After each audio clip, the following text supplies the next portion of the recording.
Hey guys, we're going to start with a do now. According to our SBAC scores that we took, or our SBAC test that we took, we got about 38% on this question, and even though we've done elapsed time before, I think we're getting stuck on the fact that our options are ranges, and so we're going to solve it together.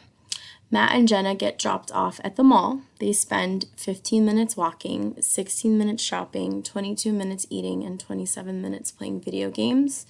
Matt and Jenna leave the mall at the time shown. So I want you to look at this analog clock, and in your math notebook, I want you to jot down the time that Matt and Jenna leave the mall. So your statement should read, Matt and Jenna leave the mall at... All right, pause it, and then when you're ready, come back. So if you wrote down that Matt and Jenna leave the mall at around 3:08, you're correct because we see the hour hand is pointing to the 3, or closer to the 3, and the minute hand is in between the 5-minute mark and the 10-minute mark. So we see that it's a tiny bit closer to the 10-minute mark, so it's about 3:08. So I'm going to write that down on the side. So Matt and Jenna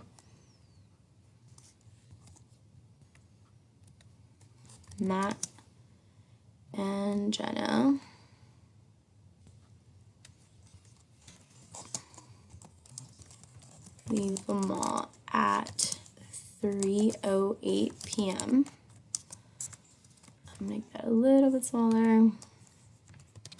Okay, we're going to keep reading and see what the question is asking us to do.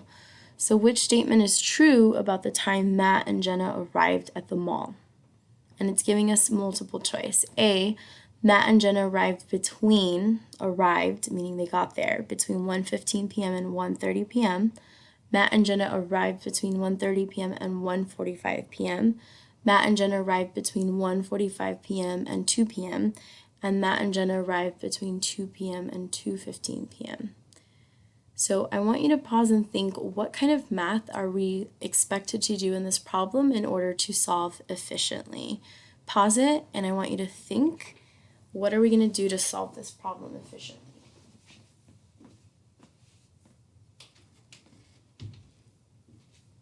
All right, so you're back.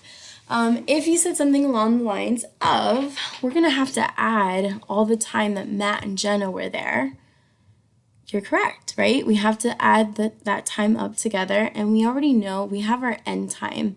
What we don't have is our start time, which is what they're asking us. Which statement is true about the time Matt and Jenna arrived? When somebody arrives, that means like our start time.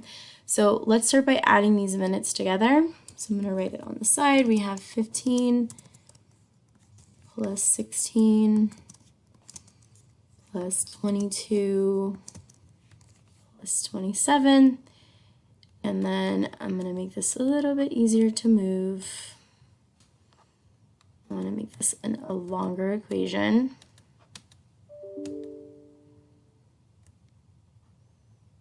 Not exactly what I want, but I'm going to make it work. And let's make this equation equals t, like the time that they spent at the mall. So, I'm going to take my marker, and then we can start by adding these two together. We have 15 plus 16. We know 5 ones and 6 ones, that's 11, and we're going to regroup the 10, and so we have 31. And then we have 22 plus 27, 2 ones and 7 ones, that's 9 ones. And then we have a 20 and a 20, that's going to give us 49.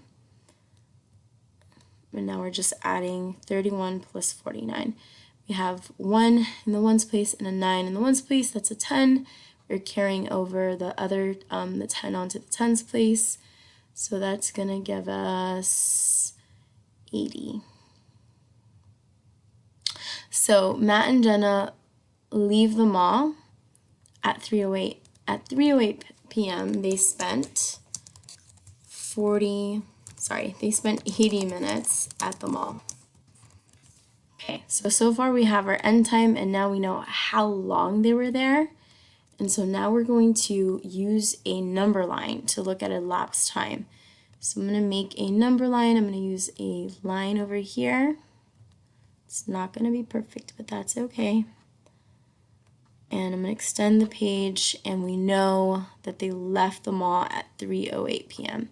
So I'm going to write out my start time, or my end time, I'm sorry.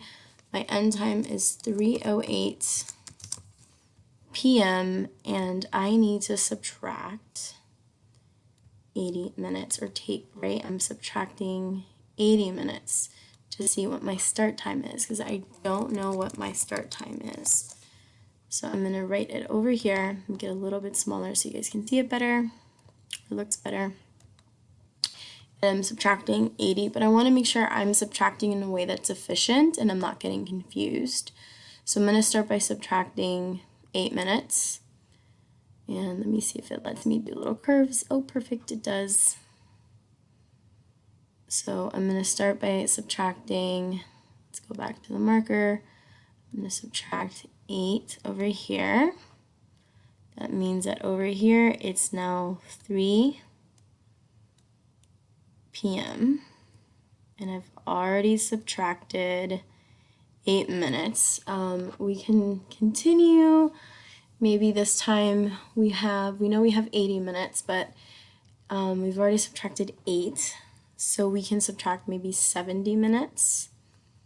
Or we can subtract, we know that in an hour there's 60 minutes, so I can do 60 next.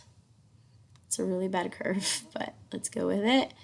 So I'm subtracting 60 minutes, and when I do, that means it's 2 p.m. Okay, I'm not done yet because I've only subtracted 68 minutes, and they were at the mall for 80 minutes, so that means they were at the mall for more than an hour. Okay, so now I have 60 minutes, I've subtracted 68.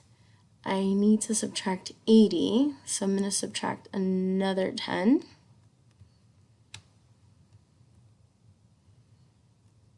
Another 10 minutes, and that's going to give me 1:50 p.m.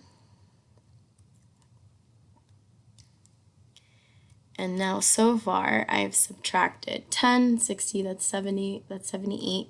So I just need to subtract 2 more minutes.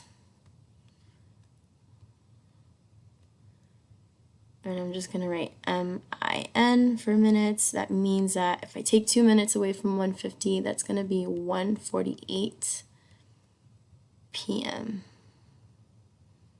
Okay, that's around my start time, right? So, but if I look at my multiple choice, it's giving me a range. So it's an in-between time from one time to another time. We can eliminate sometimes just by looking at our options because we already know that they arrived at the mall at 1:48. So we need to find where 1:48 is in between those two ranges. So I know if I'm looking at option D, Matt and Jenna arrived between 2 p.m. and 2:15. No way. There's no way. So I'm going to eliminate that one. Let me see. From 1:15 to 1:30. No, that's way too early. That would be more than 80 minutes. I can eliminate that one. Matt and Jenna arrived between 1:30 and 1:45. Absolutely. Because, actually, no, just kidding. Matt and Jenna arrived between 1:30 and 1:45. No, that's like a few minutes before our actual time. So I'm going to eliminate that one. But if I look at option C, Matt and Jenna arrived between 1:45 and 2 p.m. Look at 1:48. 1:48 is definitely in between 1:45 and 2 p.m. So that is the correct answer for that part. All right. So make sure that as I'm doing the math that you're doing it with me. I know even if you got this question right, it's always just really good review for us to go over these things together. So now we're going to go to the meat of the lesson today, which is today we will explore efficient strategies for multiplying by 11, as well as I will continue solving two-step story problems. Success criteria, I can multiply by 11 efficiently. I can solve a two-step problem independently. And then language intention, something that I want you to practice saying is, in order to multiply by 11, you can. Social intention, I can work on my assignments independently, especially because we're not there to supervise you guys. So we're going to go back to reviewing. We're going to review something that you guys did yesterday, which is these multi-step problems. Ebony and her sister Tanya are making bracelets to sell at the crafts fair. So far, Ebony has made 3 bracelets with 9 beads on each one. Tanya has made 4 bracelets with 7 beads on each one. How many beads have they used so far? What is the problem asking you to figure out? B, write an equation for the problem. Use a letter to stand for the unknown quantity. And then we're going to do an estimate. Which of these 3 estimates for the answer makes the most sense and why? So we're not going to even solve until the very end.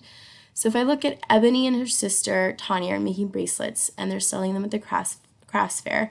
Ebony made 3 bracelets with 9 beads on each one, and Tanya has made 4 bracelets with 7 beads on each one. How many beads have they used so far? So that's the question. They want to know how many beads we've used so far. So I'm going to grab my typing one and I'm going to write. This problem is asking us to figure out how many beads were utilized. Make this a little bit smaller. So that's our answer to part A, right? That's what they're asking us to do. They're asking us to figure out how many beads we've used so far. So write an equation. Well, it seems that there's 2 parts to this equation. First, we need to figure out how many beads Ebony used. And she had 3 bracelets and 9 beads on each one. So that makes me think that we're going to be multiplying. If she has 3 bracelets, let's use a parentheses, 3 times 9. And then we have to figure out her sisters. So we're going to use an addition symbol. Plus, let's see, Tanya used 4 bracelets and 7 beads on each one. And then we're going to use an equal sign and then use the letter B because we don't know the unknown quantity. And we're trying to figure out how many beads in total. So that's our equation so far. Make it a tiny bit smaller so you guys can see it better, or it fits better. And then our third part, that's in the wrong spot. Our third part that they're asking us to do is which of these 3 estimates for the answer makes the most sense and why? So we can kind of, instead of going directly to solve it, we can think, well, 9 times 3, that's close to 10 times 3, and that's about 30. So we definitely know if this is 30, this is probably not going to be 10. That would give us 40. So we can already eliminate the first option. It's definitely not going to be the first option.